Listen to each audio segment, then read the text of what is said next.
Jay Leno, l'ancien présentateur du Tonight Show, a été victime d'un grave accident le dimanche 13 novembre.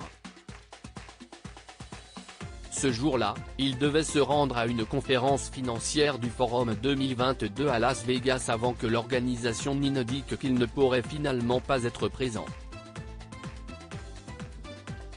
En effet, The Financial Brand avait déclaré « Sa famille n'a pas été en mesure de nous fournir beaucoup de détails, mais il y a eu une urgence médicale très grave qui empêche Jay de voyager ».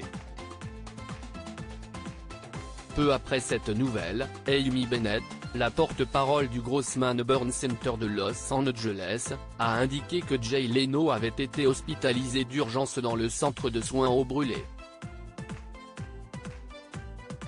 Elle a ensuite précisé que l'humoriste avait souffert de graves brûlures au visage, mais qu'il se trouvait dans un état stable. Jay Leno gravement brûlé au visage dans son garage. D'après les informations relayées par plusieurs médias américains dont TMZ, Jay Leno aurait été gravement brûlé alors qu'il se trouvait dans son garage.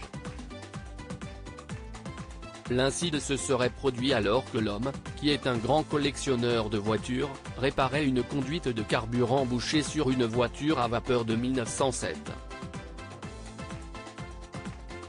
Il dit qu'il y a eu une fuite de carburant et que le sang a été pulvérisé sur son visage et ses mains.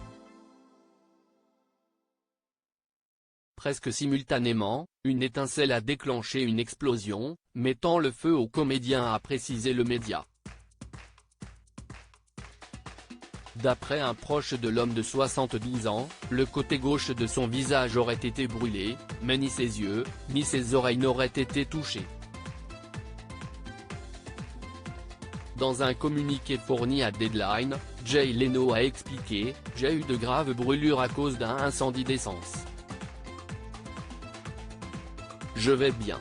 J'ai juste besoin d'une semaine ou deux pour remettre sur pied. »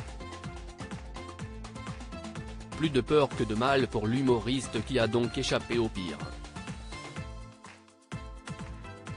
L'ancien présentateur collectionne les voitures. En 2014, Jay Leno avait annoncé qu'il quittait The Tonight Show, après 22 ans de présentation du talk show.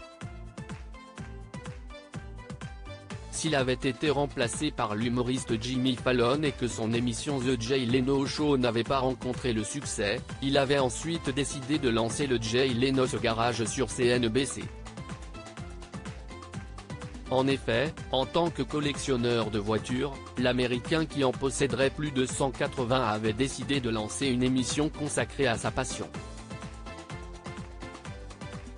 Si la finale de la 7e saison a été diffusée le 26 octobre, Jay Leno est également à la présentation du retour du jeu télévisé You Bet Your Life. Il a déjà été confirmé que l'accident de l'humoriste n'aurait pas de conséquences sur la diffusion de la 2e saison, dont le tournage est déjà terminé. Les fans du présentateur pourront donc le retrouver rapidement à la télévision, et espèrent désormais qu'il pourra se remettre de ses brûlures.